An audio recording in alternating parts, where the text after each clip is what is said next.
Okay, so welcome to Literary Elements, Strategies for Plot, Characterization, and Setting Questions that you might see on your EOG. You're not going to be able to see me on this video because I'm still at school and I do not have a webcam on this ancient computer. So you're just going to have to make do with my voice today. I think some of you tune out my face anyway most days, so it shouldn't be that much different for you. But anyway, here we go. There are pretty much three basic parts that you might be assessed on in items that have to do with literary elements. And these are very, very basic literary elements. First thing you might need to do is to recognize and analyze the story plot. You may be asked to determine a character's motivation, traits, and changes. And you might be asked to identify the setting and why it's important to the text. You will notice that none of these are very, very basic kind of ideas. You're not going to be telling basically a plot summary. You're probably not going to be picking out something that describes a character's hair. You're not going to just identify the setting. You will always be asked to recognize how it's important to the text. So if you're analyzing the story plot, why did this happen? What connects it to another event? If you're determining something about a character's motivation, why does this character behave the way he or she does? What does this trait have to do with his personality? How does this character change from the beginning of the story to the end? And you may talk about the setting. You're going to have to know what the setting is, but the purpose of that is to be able to identify why it's important to the text, not necessarily just about setting. So there are three basic categories we're going to be talking about here. And the first thing that you need to do is to be able to recognize the item type and know what the literary elements are, which you do, because this is something that not only we've been over this year, but you've been covering for years. I think the first time the word plot appears on your standard course of studies is in 3rd grade. So you should know this stuff by now. However, if you're being asked about the plot, you're not going to see the word plot in the question stem. That should not throw you off. Plot is what happens. If you're being asked about events, chances are good that's a plot question.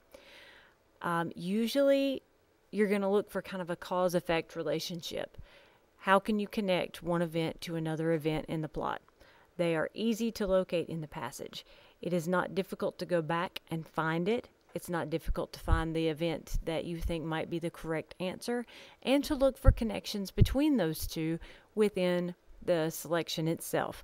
The one key thing here is going back. Go back, find it. Make sure you're right. Questions about character.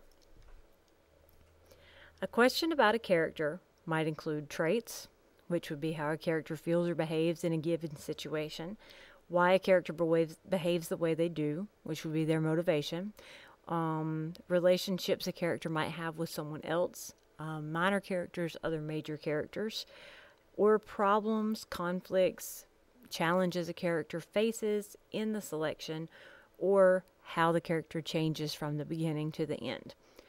The keywords you need to look for are feels or changes, and those are going to be mentioned in connection with a character that is named in the story. If they're asking you questions about a character's traits, or maybe even a character's motivation, look for feeling words in the choices. If you have a list of 4 emotions, chances are good that's going to be a characterization question. That's who you're going to be answering your emotion question about. Moving along to settings. Your keywords to look for in the question stem would be either the word setting or takes place. Either one of those may be mentioned in a question stem that's asking you a question about the setting. Remember that this does go beyond just being able to tell me what the setting is. You need to know how the setting contributes to other elements in the story. So for instance, second period, this is for you. In 1984, one of the conflicts that Winston is facing is the fact that he doesn't like Big Brother. Obviously, the setting is going to contribute to that conflict because Big Brother is in charge. If the setting took place somewhere else in a different time period where there was no Big Brother, there would be no conflict. Third period, you guys are reading Fahrenheit 451. Part of what Montag's conflict is that Clarice makes him think about things that he's not supposed to think about. If he was not living in the time period that he is, in the city where he's living, it would be okay for him to want to go walk out in the rain and maybe put his face up in the air and try to taste it. That's fine. In the setting where he lives, that's a problem.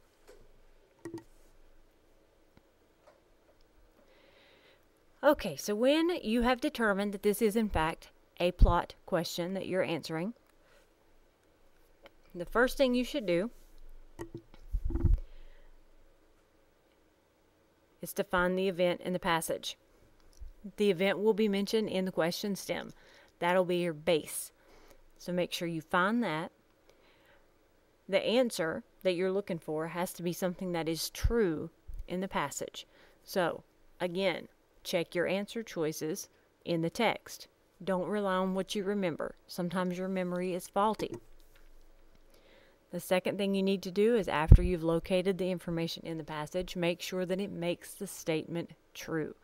You want to determine which one of the distractors completes or makes true the statement about the plot. You should be able to confirm this with the selection. This should not be a challenging concept. Okay, when you have a character question, make sure first you've looked for your keywords, and so you have an idea of what the question is asking you about, and you know for sure that it's a characterization question.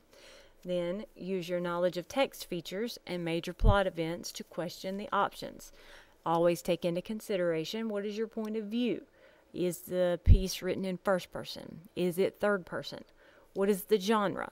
Is it a memoir? Is it a piece of fiction? Is it an autobiography? Who wrote it? And then finally, think about how it's put together. This is where your lot and jot strategy will come into play. Make sure you notice what the structure is. How is the text organized? What do you notice about the notations that you made to yourself? Then, after you've figured all of those things out, start questioning the options. Use the question, when does blank feel blank? When does Jake feel like a coward? When does Jake feel like he's not popular? When does Jake feel disinterested? If the answer is, well, maybe, or, well, he never feels that way, then that answer choice is not correct. Everything should be able to be validated by the text. Yesterday in the main idea video, I talked to you about building a case. This is the same sort of thing. Make sure that you have a case to prove why you think the answer is right. If you can't prove it, if the answer is maybe, it's not right. All right, and the last thing we're going to be talking about are setting questions. The first thing you must be able to do is make sure you can identify the setting. Once you've identified it, then you can analyze it. How does the author use it to change the story? How does the setting contribute to the plot? How does the setting contribute to the conflict? Does the setting cause the main character a problem? Does the setting cause the main character to behave a certain way? It shouldn't be that hard if you think about the setting almost as another character. What is that character causing? Are they causing problems? Are they helping create solutions? Then ask a key question. Figure out how you can connect that setting to at least one other story element. Thinking about how the setting affects the plot works well. Sometimes thinking about how the setting contributes to the problem works well. Then come up with a key question. Ask yourself,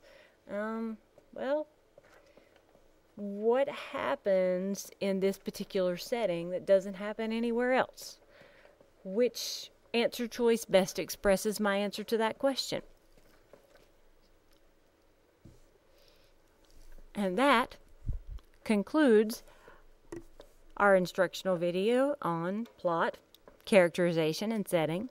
These questions, again, are some of the more simple ones that you're going to get. You should be able to do these without any problem. The biggest thing, make sure you can prove your answer. Make sure you are looking for the information in the passage. Make sure you are rereading. Always rereading. Tomorrow we will be practicing with main idea, with plot, with characterization, and with setting, and how these things affect the stories. So review back over this presentation, take some notes, make sure you know how to do these, jot down any questions you might have before you come to class tomorrow, and have a great afternoon. I will see you tomorrow morning.